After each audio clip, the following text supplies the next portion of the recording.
Tinubu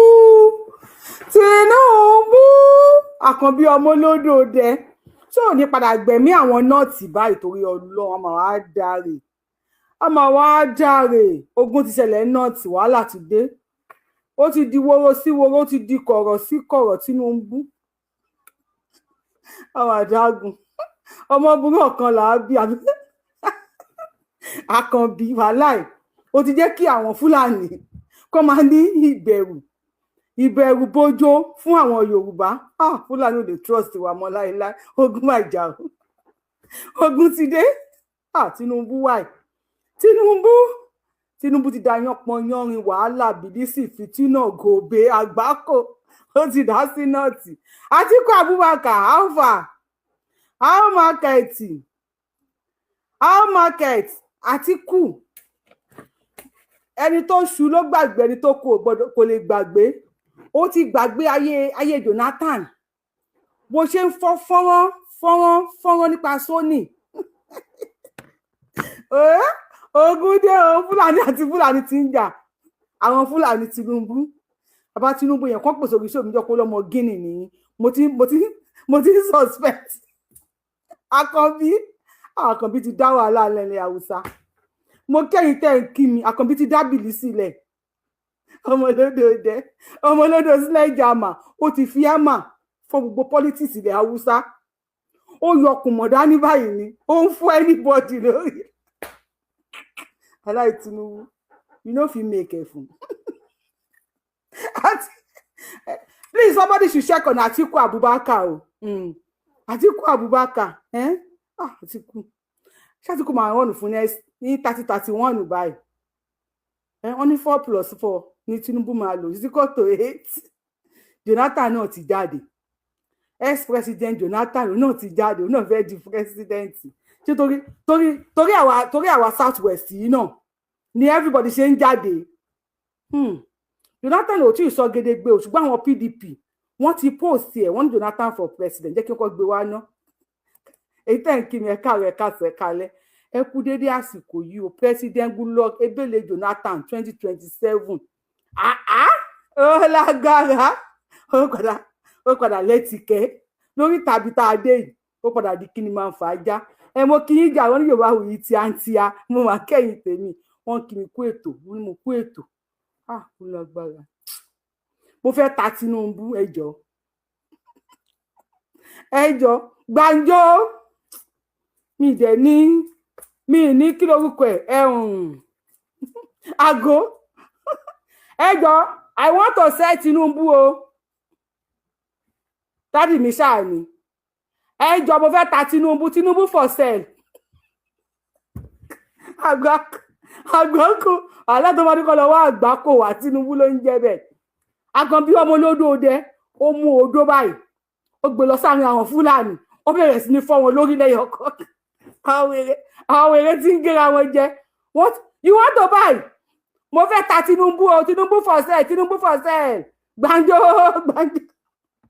ọmọ burú ọ̀kan làbí wà láyà abí ẹyọ kan yìí ní South West nílẹ̀ Yorùbá wà láyà abí ẹyọ kan yìí ná ẹyọ kan yìí o Tinubu yìí àti bí ní South West ọmọ lọ́dún okùn mọ̀ àti bí ní South West o Ọlọ́run kí la wọ́n dẹ̀ ní ẹ̀ẹ̀kan ni wọ́n máa ń wá ní sẹ́ńtúrì kan àwọn tó bá dàbí Tinubu bẹ̀ yẹn wọ́n ní ẹ̀ẹ̀kan ló máa ń wá ní sẹ́ńtúrì kan Àtíkù mo fẹ́ ta ẹni how much ní Tinubu èló ni kí n ta ná èló ni mo lè ta Tinubu ná èló mo fẹ́ tà èló ni Tinubu wọ́n tẹ̀ bá mi kọ́ sí comment section ọmọ lọ́dún okùn mọ̀ dádì mi ọmọ lọ́dún lẹ́jà ojú Àtíkù korò ojú ẹ̀ lé bàbá Ahmed ojú òun náà lé Usman bàbá Ahmed ojú wọ́n ní tí Tinubu bá wọlé ẹlẹ́ẹ̀kejì wọ́n ní threat ní fún Nàìjíríà o wọ́n ní Nàìjíríà máa pín yẹlẹyẹlẹ báyìí ni wọ́n ní ẹlẹ́ẹ̀kejì Tinubu ó ló máa hand Nàìjíríà àṣàrò náà ṣé bẹ́ẹ̀ ni sọ pé lẹ́gìdè ṣe káàdé ṣe kò bá wẹ̀ ló wẹ̀ ilé sáfẹ́mi ló kàn ṣé bẹ́ẹ̀ ni kò wẹ́ẹ̀lì ni ó lè wù ẹni tí ò wẹ́ẹ̀lì fún yín kí wọ́n ló di wàhálà báyìí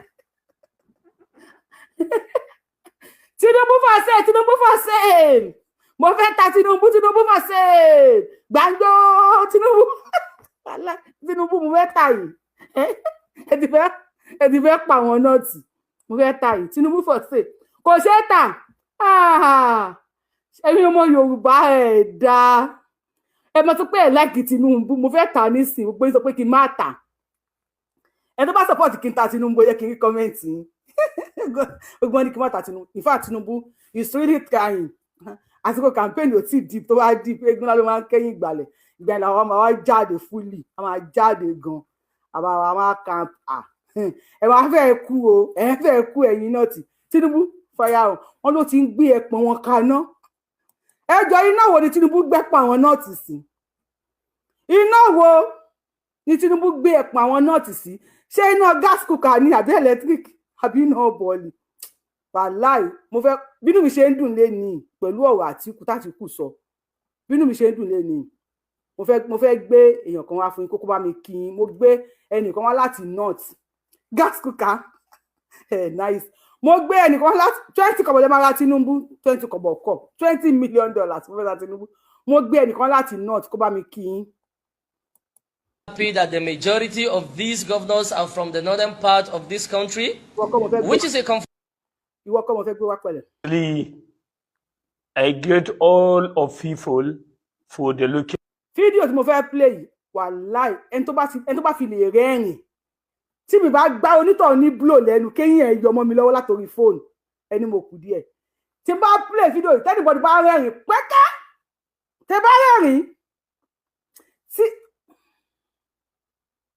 ẹni tó bá rẹ́rìn kí mi wọ́n mọ̀ kọ́ tí mo lè ṣe fún ẹni tó bá rẹ́rìn ni o video tí mo fẹ́ play fún yìí àwọn tí wọ́n kó wa pọ̀ mọ́ rèé o tó ní kájọ máa ṣọmọ ìyá àwọn tí wọ́n kó wa pọ̀ mọ́ nì sí lára àwọn political aspirants kan mo fẹ́ play fún yín láti nọ́ọ̀tì tí ẹ máa rẹ́rìn ẹ̀yin rẹ́rìn kiri tí bá ti bù yín ṣe léṣe lórí péjì ẹni mo tó bá rẹ́rìn màá kó dà yín blow láti rí i ẹ bá mi kí wọn ẹ bá mi kí àwọn Yorùbáwùyí fans àtàwọn tí wọ́n wọlé tí wọ́n bá wa tẹ thumb up lórí show àtàwọn tí wọ́n wọlé tí wọ́n bá wa share video ẹ bá àwọn ẹ bá mi kí ṣé àwọn tó bá mi share video bá gbọ́ tó bá mi kí bí fúnra mi máa kí wọn fún ara mi àwọn tí wọ́n share video yìí tí wọ́n jẹ́ tó like so yìí ẹ bá mi kí wọn sà ẹ káàbọ̀ sà. The farko the first three I get all of people for the looking for me to hear what I'm saying. 2 days are hiding. You are not. You are 2 days. You know, never see me. Today you see me. The firstly, my name is Comrade Sanusi Saadu.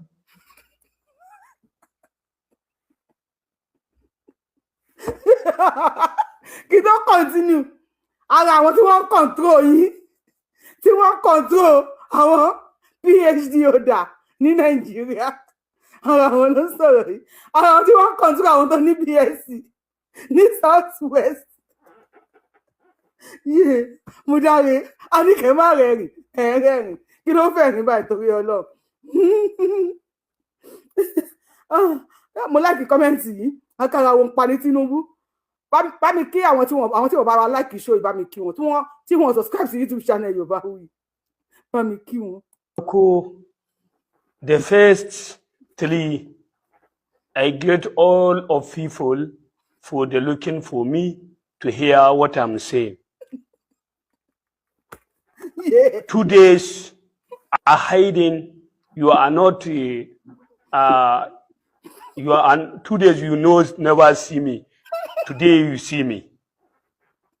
The firstly, my name is Comrade Sanusi Saadu. The speaker in the APC National and the Republic of Nigeria. My name is Comrade Sanusi Saadu Bungudu. I'm living in Bungudu local government. I born in Bungudu local government by Masallaci Lalle Bungudu area. I send you the message from Bola Ahmed Tinubu because of the governor of the Zamfara state, the Dauda alone. the Tinubu, my President Muhammad Bola Ahmed Tinubu, they may give you the message. The first, I paid with those of humanity and the great respect. And YouTube, and TikTok, the mafia go, and YouTube, your bawi. YouTube, your bawi. See, TikTok, YouTube, by Toriolo, and you don't familiar. Me like the sharing, serious, on a serious note in our. About I like to show you on a serious note, very serious, to you, Mr. President of the Federal Republic of Nigeria, on behalf of me, on myself, and the assistant member of APC Zamfara State chapter, want to give some good work of advance, Mr. President, the definition of the Governor Dauda to APC in a major setback to your party, and we respect this move to join APC because we move your party for what Mr.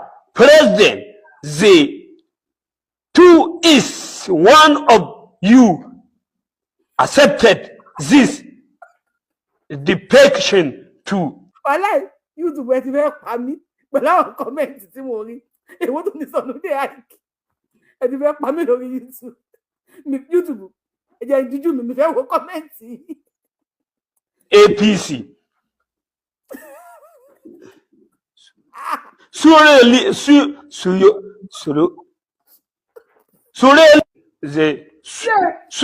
you will lose your supporters and voting. Mr. President, your people don't support this move. They never respect this defection. Our else you lose Zamfara in. Again, generally, Mr. President, Zamfara is your vote under on condition if you reject, if you are reject, don't test defection. If you are if you are disregard our call, another party will take Zamfara. Ogun ti de o. Ṣé kí n continue àbí kí n stop ẹ̀? Ká ṣe show. Ọlá ogun ti dé. Ṣé n continue àbí ká máa ṣe show lọ? Ogun rẹ o. Ogun ti jà o. Ṣé ká continue? Ara àwọn tí wọ́n ń rúlu wa Nàìjíríà ni. Tí wọ́n ń rúlu àwọn Yorùbá. Tí wọ́n ní BSc, tí wọ́n ní PhD, tí wọ́n ní gbogbo ẹ̀. Àwọn tí wọ́n kó wa, àwọn tí wọ́n ń rúlu wa ni. Kí n continue? Ogun ti dé. Olóhùn fèdè fọ ẹnìkan ní kó fún epo pupa mu. Epo pupa báwo? Wọ́n ní àpàtẹ́wọ́ fún. Ẹ ṣe jàre, wọ́n ní àpàtẹ́wọ́ fún. Wèrè rẹ o. Yeah. Again, generally, Mr. President, Zamfara is your vote under on condition if you reject, if you are reject, don't test defection. If so ní kí Tinubu lọ ṣe blood test àbí kí ló sọ? Ẹni bá mọ̀ nǹkan tó yẹ wá mi kọ́ sí kọ̀ọ̀fẹ́sẹ̀ ogun wàhálà ogun ti wọlé Nàìjíríà. blood test. If you reject, if you are reject, don't test defection. If you are if you are disregard. One is your yes. One is your boy yes. One is your yes. I assure you, Tim. I assure you, Buhari, la Rita Sogo. YouTube. YouTube. Ǹdẹ̀ ṣe fún mi lẹ́ni. Sẹ̀mó tí mo jẹ, ẹ ti jẹ́ kó dà nínú mi. Ẹ ti jẹ́ kí sẹ̀mó tí mo jẹ dànù mi. YouTube ti. Reject. If you are reject, don't test defection. If you are if you are disregard, our call in another party will take Zamfara. You are take Zamfara seriously. Who must have told you? If Dauda enter APC, wallahi, my matata, wallahi, cannot never vote you. Naran said Allah cannot vote you. If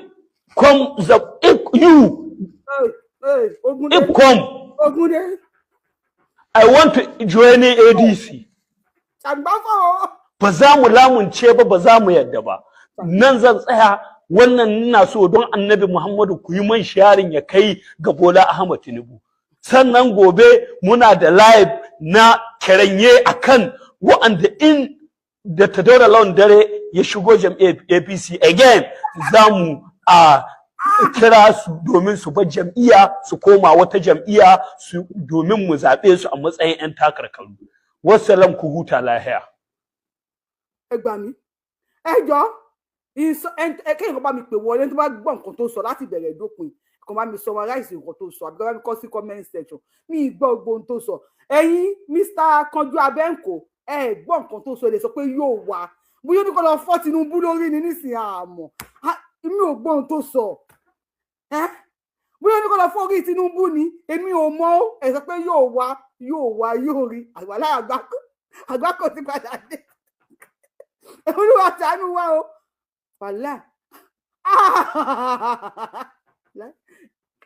Yorùbá wí lórí YouTube. Mi mọ̀ kọ́ tí mo lè sọ sọ̀rọ̀ yìí lé ní. À ń sọ̀rọ̀ gidi.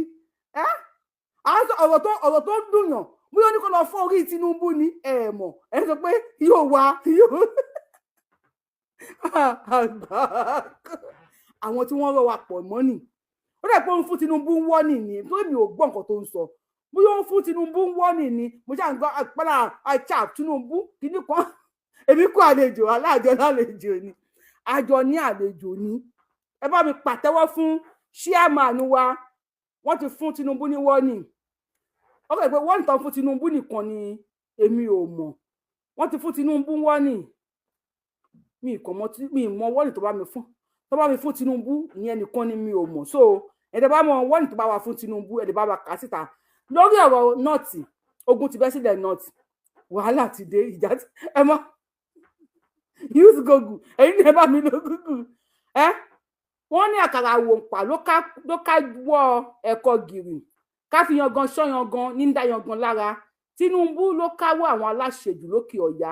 Wọ́n ṣẹ̀ṣẹ̀ bẹ̀rẹ̀ ní. Aríkúyẹrí Àkànjí, I love this. He said àkàrà wòǹpà òun ló kájú ẹ̀kọ́ gìrì. Ká fi yangan ṣọ́ yangan ló máa ń dá yangan lára. Tinubu Àkànbí ọmọ lódò òde òun ló káwọ́ àwọn aláṣejù lókè ọ̀yà. Now Atiku Abubakar ó bọ́ta.